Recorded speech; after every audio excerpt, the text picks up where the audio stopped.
महामारी के इस दौर में सरकार की आयुष्मान भारत योजना नाकाम होती हुई नजर आ रही है। अगस्त के आखिरी सप्ताह तक कोरोना संक्रमित मरीजों का आंकड़ा करीब 40 लाख के आसपास पहुंच चुका था, लेकिन आरटीआई से पता चलता है कि आयुष्मान भारत योजना के तहत सिर्फ 17,000 लोगों ने ही देश भर में प्राइवेट अस्पतालों में इलाज करवाया है। आखिर महामारी के इस दौर में ये योजना नाकाम होती हुई क्यों दिख रही है? रविश रंजन शुक्ला की ये रिपोर्ट देखिए। पिछले 1 वर्ष से इनका हर्निया का रोग से पीड़ित है। सफदरजंग हॉस्पिटल में इनका इलाज चल रहा है। तो अभी मार्च से लॉकडाउन था, तब इधर 7-8 महीना सर बंद था। तो मैं फिर गया था जब लॉकडाउन खुला है, तो डॉक्टर सर बोल रहे जब ओपीडी खुलेगा तब होगा, अभी नहीं होगा। तो मैं सर वहाँ पे कल जो ओखला हेड पे जो है कल 40 स्कॉट मुझे सर वहीं पे मैं गया था। तो वहाँ के डॉक्टर साहब बोल रहे हैं कि अगर पैसा से कराओगे तो 85,000 का लगेगा, 1 से 2 दिन में हो जाएगा, और बीपीएल कार्ड से कराओगे तो कम से कम तुम्हारे 6 महीना या 1 वर्ष लगेगा। तो मैं मदनपुर खादर में रहने वाली आफरीन कौसर का आयुष्मान भारत कार्ड होने के बावजूद इलाज नहीं हो पा रहा है। सरकारी अस्पताल में कोरोना के वजह से दूसरे रोगियों का इलाज नहीं हो रहा है और प्राइवेट अस्पताल आयुष्मान भारत योजना के तहत गरीबों का इलाज करने में आनाकानी करते हैं। खुद आयुष्मान भारत योजना के आंकड़े इस बात की गवाही दे रहे हैं कि जहां पहले हर महीने 8 लाख मरीजों का इलाज इस योजना के तहत हो रहा था, अब महज 3 लाख का हो रहा है। पेंडेमिक के अंदर तो सरकार ने खुद ही माना है कि ना के बराबर पेशेंट्स को जो है आयुष्मान का फायदा हुआ है।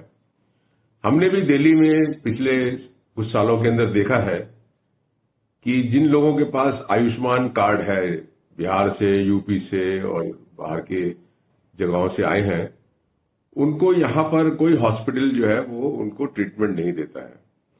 एम्स एक ऐसी जगह है जहाँ आयुष्मान को वो मानते हैं। 2 साल पहले आयुष्मान भारत योजना को देश भर में प्रधानमंत्री ने लॉन्च किया था। सरकार दावा करती है कि 50 करोड़ लोग इस योजना से जुड़े हुए हैं, लेकिन कोरोना महामारी में जब आरटीआई के तहत जानकारी मांगी गई तो पता चला कि अप्रैल, मई, जून, जुलाई और अगस्त में देश भर के केवल 17,000 कोरोना मरीजों का ही प्राइवेट अस्पतालों में इलाज हुआ है। जानकार इस संख्या के बल पर इसे आयुष्मान भारत योजना की नाकामी बता रहे हैं। हमने एक आरटीआई के जरिए ये पता लगाने की कोशिश की थी कि इस कोरोना महामारी में पिछले 5-6 महीनों में कितने मरीजों का इलाज कोविड पॉजिटिव वालों का प्राइवेट हॉस्पिटल में, जो डेडिकेटेड प्राइवेट हॉस्पिटल्स हैं, उनमें भर्ती होकर किया गया है। तो हमको ये जवाब मिला करीब 17,000 लोगों का प्राइवेट कोविड हॉस्पिटल्स में इलाज हुआ है। तो ये 17,000 की संख्या अगर हम कोरोना पॉजिटिव की कुल संख्या से देखें तो काफी कम है। वहीं निजी अस्पतालों का कहना है कि कोविड का इलाज खर्चीला है, जबकि आयुष्मान भारत योजना में अस्पतालों को कम पैसा दिया जाता है। इसीलिए आयुष्मान भारत के मरीजों को भर्ती करने से प्राइवेट अस्पताल कतराते हैं। लेकिन आयुष्मान भारत योजना के सीईओ इंदु भूषण इस बात को नकारते हैं। वो कहते हैं कि ये संख्या भी बड़ी है। हमारे विचार से ये संख्या कम नहीं है, क्योंकि आपको इस परिप्रेक्ष्य में देखना है कि जो करीब 10% लोगों को अस्पताल जाने की आवश्यकता होती है, जो बाकी 90% लोग हैं उनको अस्पताल जाने की आवश्यकता नहीं होती है।